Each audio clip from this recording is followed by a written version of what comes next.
Okay, here we're going to change a fuel filter on a 7.3 Powerstroke. Now I know this is a weird place to start. This is where I pretty much start with this engine in particular at all times. Because that, when you hit your release valve for your fuel bowl, that is where all your fuel comes out. And it pretty much just splashes everywhere. So I'm going to stick this 3/8 hose onto the end of that. It doesn't have to really be clamped on there. It just has to be on there decent enough to where when we come down, I'm going to put it into, make sure it goes into one of my smaller 5-quart oil pans. That way leftover fuel goes down there, and hopefully not all over the place.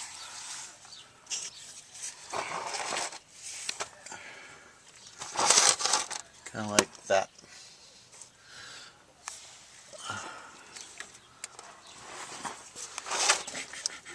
So that's where we'll start. Should hopefully keep the fuel from pouring all over the axle, and we'll go right into our 5-quart oil pan. So then we'll go up top and we'll go through that process. Okay, so we're on top of the engine. We've got our 3/8 rubber hose on our fuel line. Underneath this cover is where the fuel bowl is. Some people leave this on, some people don't. This one is on. Now there is a slight difference between your, they call old body style, has a different style cover. I believe the cover of that actually flips open for a little bit easier access to the fuel filter. This is a year 2000, so it's a Super Duty model. So we pulled these are 1/2 inch socket. These ones are. Take this plastic cover, work this coolant line out, set that to the side. And there's our fuel bowl. Now from here, straight down, you will feel the valve. So this little yellow valve. Now you're going to turn it clockwise, and that'll release the fuel pressure.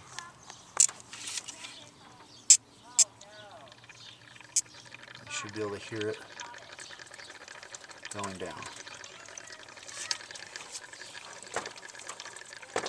The other convenient thing I have is this fuel filter cover wrench. Now this works on the stock ones. One side is for the 7.3, the other side doesn't fit. That is for the 6 liters.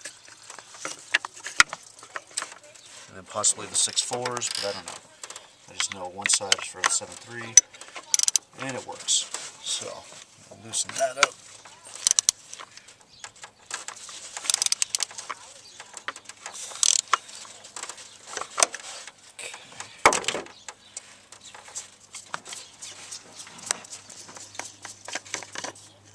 Once you've loosened that up, once you stop hearing the fuel drain into your pan below, I like to collect it because I use it on the gaskets when I reinstall the new one.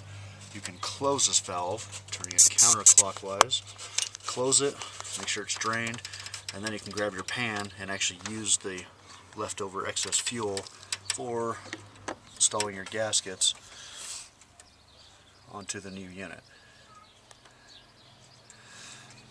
Okay, so there's the cover. It's a stock cover. This truck did not come with a stock cover. Actually, I had to buy this because I did have what I thought was a nice cover, but it was leaking fuel, so I decided to buy the stock Motorcraft cover. And yes, I use Motorcraft fuel filters because they seem to be pretty good quality and they work really well. The other ones you can go with are international. I know I have an actual international fuel bowl heater that replaced the old very thin wired with the solder, replaced it with a nice heavy international model inside the fuel bowl, so it doesn't break, doesn't cause problems, because if it shorts out to the side, which was another common problem, it can actually prevent your engine from starting, and then you have to replace a fuse, disconnect the actual fuel bowl heater, which is right here, right next to and right below the release valve, and a lot of people just disconnect it, replace the fuse, and just keep driving. I decided, I got the new one, plugged it back in, never had a problem. So, come back, we'll have our pan up here, start pulling the fuel filter out, and put the new one in. Okay, So here we're back. We have our little bit of excess fuel come on the drain. So we'll take the cover, set that to the side. And you gotta be careful, there will be a little bit of fuel inside this one, inside that filter. Here's one of your old gaskets. Set that to the side. Careful, try not to spill any of the fuel. There's the stem that sits on top inside. I carefully work this up without breaking the stem.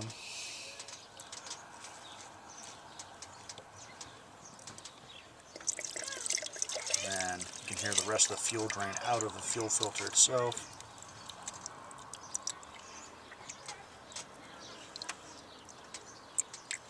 And there's got the gasket still attached to the lower part of the fuel filter. Set that in there. Now,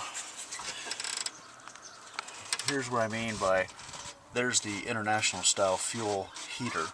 Works a lot better. It's not like a little piece of soldering wire. And this seems to be a lot more robust. Fuel or the fuel bowl heater slash water and fuel warning light, because that'll make a connection, and if it does, it means there's water in your fuel. So we have our new fuel filter.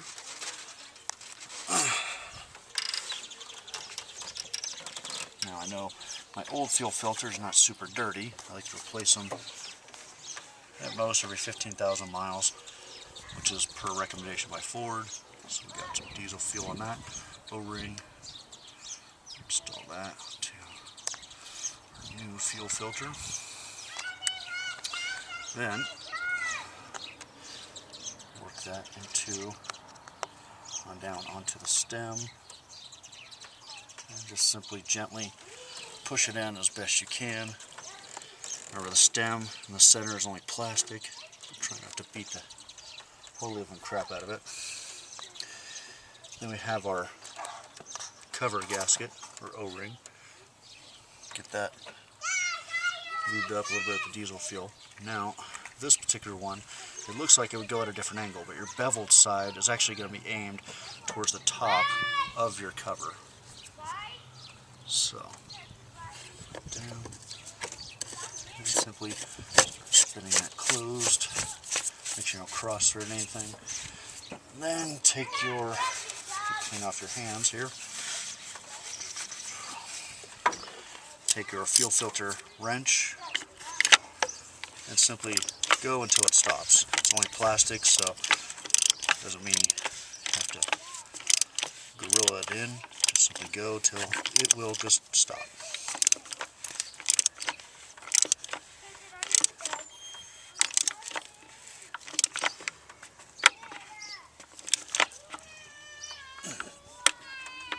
Okay, it just stopped. There it is. It's all closed. Check around the sides. And make sure you don't have any leaks. So next thing you can do, I'm going to take this down.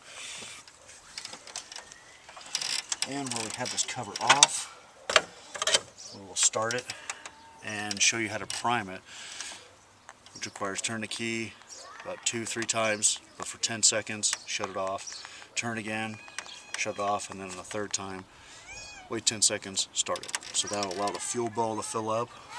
But also, if you hear anything, if you hear any fuel hitting the ground, if you hear any liquids, definitely check. It means your valve has failed. It's either open or it's failed. So, again, make sure it's pushed all the way counterclockwise. Clockwise means it's draining, counterclockwise means it should be closed.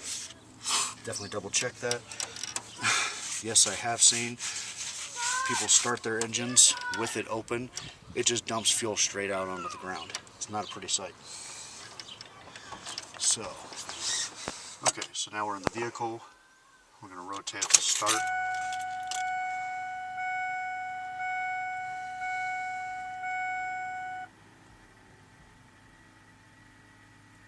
That's 10 seconds. Turn it off. Again.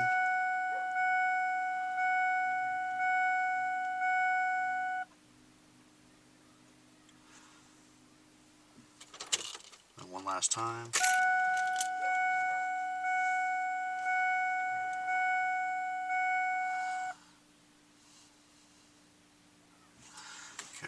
start it. And there we go. Truck starts. We'll get out, check for leaks, make sure it's not leaking, dumping fuel anywhere. I don't hear any fluid hitting the ground or anything. But a good idea, get out, check underneath your vehicle, make sure you're not dumping any fuel anywhere. And that's pretty much how it goes.